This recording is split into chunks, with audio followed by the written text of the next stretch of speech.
大家好，好久没有发视频了啊！最近这段时间呢，我更新了电脑啊，修了手机啊，所以说呢，作为曾经的手机行业从业者啊，我今天想聊聊这个手机的话题啊。那么从何说起呢？从我这个修手机才说起吧。最近这段时间啊，我修了好几回手机啊。一开始啊，我把电池给更换一下啊，因为我看到网上电池有教程嘛，在电商平台里面你可以买电池自己更换一下。我觉得更换电池这个东西啊，说实话啊，其实是我觉得在任何人嘛，手机用的时间长了，你肯定要更换电池的啊，电池不耐用了啊，所以说呢，导致这种工作效率啊或者不爽的点啊很多啊，其他不说了啊。后面的话，我发现我有一次我出去啊，跟朋友见面吃饭，发现他的这个充电接口啊，连充到我的这边都充不进去啊，这很奇怪，就发现这个尾插啊不太灵敏啊，我自己也发现这个问题。那我想，如果说找别人更换的话，我在我的预想当中啊，可能要300-400啊这种苹果换之前的话是很贵的啊，没想到啊网上一看啊，这个叫尾插啊，我之前都不知道这叫尾插的名词。我在电商平台又看到啊，更换尾插啊，就配件啊，也就20-30块钱买了之后呢，原本客服我还问了一下啊，说更换容不容易啊？你先发个教程给我看看啊。它的教程呢是有快放的啊，所以说你看上去好像特别简单啊。那其实呢，我心里还是没有底啊。我后来看了这个评价啊，评价里面呢有6000多条评论，连女的都能换哈，就说帮男朋友换成功了尾插啊，结果呢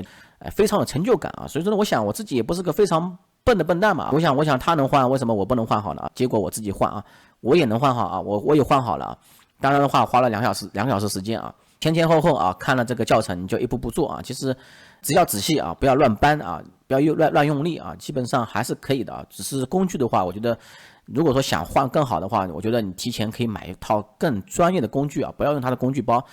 再说一点啊，第三次呢，我想这个我的苹果 X2 吧，这个备用机啊，以前是从美国买的啊，当年美国是有那种你运营商啊，比如说用它3个月话费，他会送个手机，比如$99啊，拿回来啊，就算你用1个月嘛，反正也不亏，是不是啊？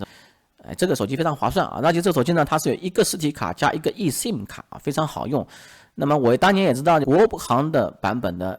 XR 是2个实体卡的啊，所以说呢。而且这个手机有个特别好的好处，什么？你可以把这个一个实体卡加一个 eSIM 卡改成2个实体卡，只要更换卡槽就可以了。这卡槽只要20多块人民币。我在电商平台又买了啊，我想前面2次尾插我都换好了，那我换个卡槽不就是信手拈来的东西嘛？结果呢，那个录像呢，也不太好，那个吸盘没放好的，我按照他这样弄了啊，我一用力啊，把这个屏幕的排线给崩断了啊。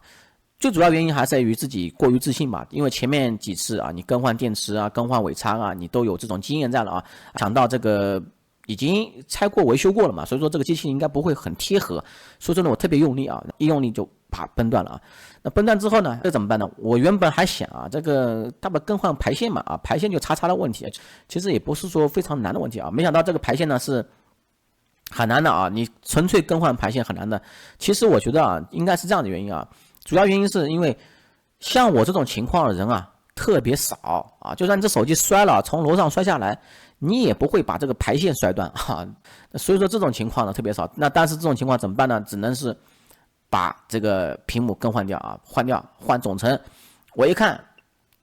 更换总成啊，这个屏幕配件，结果这价格也大出乎我的意料啊。我原本总要这个屏幕配件，哪怕国产屏嘛，也要300-400啊，结果没想到。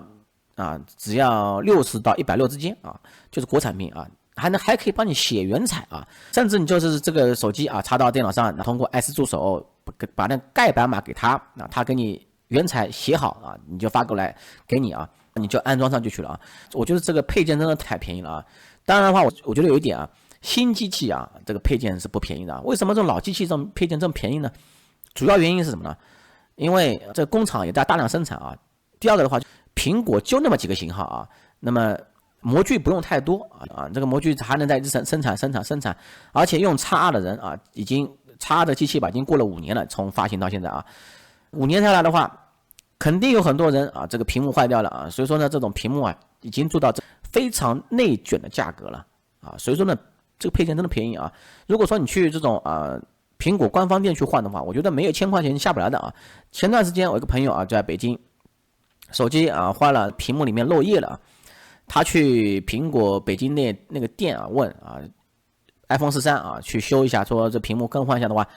要2000多人民币啊。后面的话我帮他找了一家京东的啊，京东维修的是500多啊。说实话啊，其实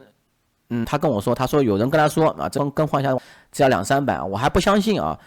我现在相信了啊，你只要在某些电商平台上你自己买屏幕、买配件啊，更换一下就行了啊。但是啊，你更换的时候一定要注意啊，你一定要自己心灵手巧啊，不要乱崩啊，因为很容易崩坏。当然崩坏的话，你说实话，这个成本也不是很大，你去找人家维修啊，说实话，人家也不会收你太多钱，因为这配件价格下来了嘛，他这样帮你下的话，你让他赚个100-200嘛。封顶了吧？我觉得应该是不是啊？你自己可以心里有数。如果再不行的话，你可以把自己配件买好的带过去，让他帮你做个手工嘛，工时费给他。所以说呢，我有些时候呢感叹这个现在的国内这种制造业啊，包括这种，我觉得不是说高端制造啊，只能说这种复刻制造啊，真的是做的非常，价格真的太便宜了，真的是让人没法想象啊。那关于还有这种华强北一些事情啊，这黑科技啊，比如说黑劫手机啊，还有那种。以前更换电池嘛，比如说现在更换电池这种配件是有加密的嘛，比如说像我更换电池之后啊，它会显示个未知配件，它不会显示百分比的电量的啊，电量会显示，但是它不会显示的健康度的百分比了啊。那华强北能做到什么呢？就它能帮你换电芯啊，就电池那个排线它不换，拆下来，然后把这个电池老排线装到新的电池上去啊，这样的 iPhone 识别出来，还以为这个电池是老电池啊。我觉得这种思维啊非常牛逼啊，还特别牛逼。我突然想到啊，可能很多人啊也跟我一样认为这种换配件啊很难，或者说维修这种苹果手机啊是很贵的啊。你说实话，如果说你有动手能力的，你可以从中入手啊，甚至说实话，你也可以从中赚钱啊，或创业，或者说你开手机店啊。比如说很简单嘛，现在这种二手回收手机或二手回收数码产品啊，这种平台非常火，比如京东也有啊。还有好几家了啊，淘宝也有，我发现好多家二手回收的啊，而且基本上都是在线能估价啊，提交一个问卷就可以啊。其实你可以自己什么去网上回收也可以嘛，比如闲鱼里面有人在卖啊，那么你买来之后你把它配件换上去，屏幕爆裂的这种机器你修好之后再卖嘛，这样也行，是不是啊？而且呢，这样维修成本也很低啊。甚至今天我还去修手机的时候呢，我问了这些维修师傅我说这个主板坏掉的话，你这个更换要多少钱？就几百块。他说，就是它包含手工费，更换主板就几百块。那你想想看，这手机真的是，说实话，你任何零件都能生产出来都有国产配件突然想到之前自己我刚才也说了，就我自己曾经是一个手机行业从业者以前学生时代的时候我就卖过手机大3时候卖过手机，大4也卖过手机，卖过 iPod 就音乐播放器、MP4、MP3 这种后来大学毕业之后呢，我也在深圳待过，在华强北通天地、飞扬，大家都应该知道吧想起之前为什么会机缘巧合的走进这种手机行业呢？是因为这个我呢比较喜欢数码产品从小比较喜欢数码产品。我玩电脑呢也玩比较早所以说呢，我在这个 Tom PDA 里面我曾经做过版主所以说呢，版主的话，你肯定会认识一些人嘛，所以说有了资源之后呢，认识这些卖家之后我在这个比如说内地他在深圳，他在广东他把货给我我再卖给别人比如说在当地论坛之类的其实当年的话，我在2008年、09年的时候，我当时就是靠这种卖二手也能赚一个月能赚8000、1万了这个时候2008年的时候，就是只是靠卖二手倒卖没有什么东西的，没什么技术含量的，真的。不过想想呢，为什么后面不做了呢？主要原因呢，还是因为这个不好做了为什么不好做呢？当年好做的原因是因为当年手机型号特别多所以说你可以专门钻研一个型号，比如说你一个型号，你市场上有货批发商的货，你全部收来之后呢，这个货基本上市场上就只有你有了这个其实可以完成一种形成垄断当年型号说实话，你手机型号很多光诺基亚型号你就有多少系列了光摩托罗拉，光品牌都很多比如说当年深圳那边还有很多这种国产品牌那这些国产品牌基本上现在也没有了，现在只有小米、华为三星、OPPO 这种苹果只有没几家，只能屈可数10个手指头都能搬得过来。当年的话，说实话，有很多稀奇古怪手机，比如说龙虾手机，大家肯定没听说过还有国外的这些非常不知名的品牌当然我知道有个阿尔卡特，大家知道吧？还有黑莓，大家肯定也知道还有一些比如说奔迈知道 PALM 那个手机啊，也是非常好看的啊。这个不说了，关键是以前呢就比较好做一点，就你做小商家的话是可以比较好做啊。现在后来的话，就因为型号少了嘛，你基本上的话，人家只有大老板能做啊，你小老板呢是没法做这些东西的啊。我突然想到啊，当年我们做手机的时候呢，基本上啊没有什么，修手机情况是有的，但是呢，除了这种高端机啊，比如说当年诺基亚 N95 这个机型啊，比如说这个坏了啊，去修一下。值得修也很贵的啊，修也很贵的。我记得每次修嘛，也要200-300啊。如果说这种便宜手机吧，低端机啊，本身这个机器就卖1000多块钱，这新机的机器的啊，二手的话更加就几百块啊，这手机，基本上没人修啊。而且呢，修呢，说实话，配件真的不太好找啊，不像现在这么好找。为什么现在好找配件呢？而且配件便宜呢？主要原因是手机型号少了啊，手机型号少了之后呢？那商家不用开工厂不用开这么多模具出来了啊，因为如果说你说本身这个手机经常更新换代的啊，那你要模具不停的开，而且现在都苹果系列啊，华为系列啊，三星系列，这样的话，我觉得开模具啊，换配件啊，基本上啊还是就这么几个型号啊，所以说配件啊也是比较内卷了啊，那比当年的话换配件要价格便宜很多很多。当年换个屏幕，说实话，我换屏的话。之前我记得还有什么把屏幕分离啊，分离之后呢，很难的啊，用个线啊什么分离出来，这种的话完全手一活啊，甚至解锁都没有听说过什么解锁啊，只知道那个CDMA 那个时候是有一个人会解 CDMA 的啊，那个时候说实话，你要是能做 CDMA 的手机啊，比如说你这个能解锁的人啊，那是真的很赚钱的啊。现在是说啊。运营商解锁了啊，运营商解锁的话，这种手机说实话也是挺赚钱的啊。当然的话，你得有本事啊。其实说实话也是很难解的啊。再说一下啊，跟大家透个底，比如说啊，华强北那些当年那些水货手机怎么来的呢？其实网上现在已经有博主啊，我看到过一些博主发过一些视频啊。当然的话，下面很多人问他评论里面去问他啊，这手机哪里可以买啊？他就不说了啊。其实今天我跟大家透个底啊。华强北当年那么多水货手机啊，怎么来的呢？3个方式啊，一个是走水啊，走水大家都懂嘛。第二个海关拍卖啊，第三个啊回收。这个回收呢，其实也是后来兴起来的。这个回收呢，后面呢，比如说当年后来苹果开始变多的时候呢，型号开始慢慢垄断的时候呢，聚集的时候呢，就开始有回收行业的啊，有些人就是开始回收了。这些回收手机呢，基本上也是拿去翻新的啊，翻新之后在二次再销售啊。先说走水嘛，走水的话，其实有个地方啊，为什么手机行业会比较旺盛出现在这个深圳呢？也是跟香港有关啊，因为香港是自由港啊，所以说呢，这种国外的货物啊进入香港是没有关税的嘛，所以说香港天然个自由港。这些货物呢，比如说都是国外的啊，二手手机还分了哪些呢？就比如说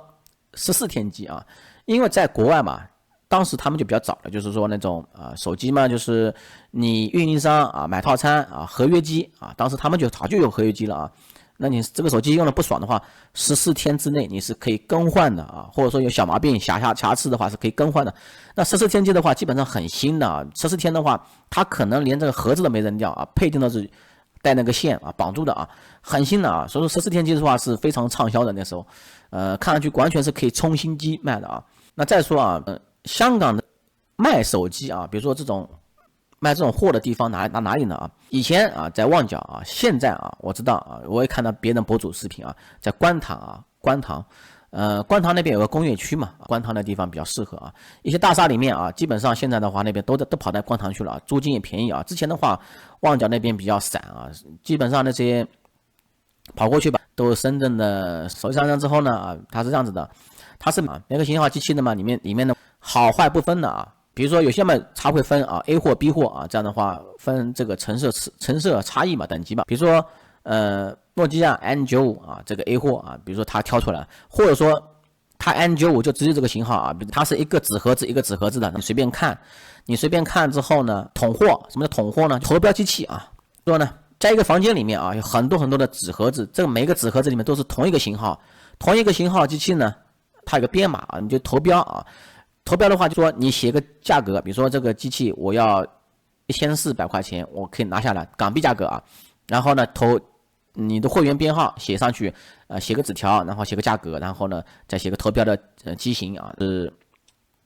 放到投票箱里面去啊。晚上的时候他们会统计啊，这个机器比如说这个型号 N95 的型号啊，你张三投了1400，李四投了1500，就给李四打电话啊，说你这个机器中标了啊，中标之后所有机器都归你啊，归你就拿走，对吧？那肯定价高者得嘛。但是这机器里面是有好有坏的嘛，所以说有好有坏的话，你要拿到深圳去啊，深圳去之后呢，你就找人修手机啊，把它卖出去啊，完成销售嘛。关键是那很多人会问啊，这个手机啊，你投标之后你怎么带回来呢？这么多手机啊，其实啊，在那个地方投标公司地方啊，有这种很多托工啊。什么托工呢？就说呢，说白了就是水客啊，职业水客啊。这些水客呢，基本上都是拥有香港的身份证的人吧。要不是香港身份证的人，你怎么去天天去过关啊？一天过好几次关都不让你过，对不对？那走水的话，是不是有风险啊？这个时候，比如说这个李四他中标了1450或1500啊，他中标了之后，那比如说有这个手机呢有100台啊，100台的话你要运啊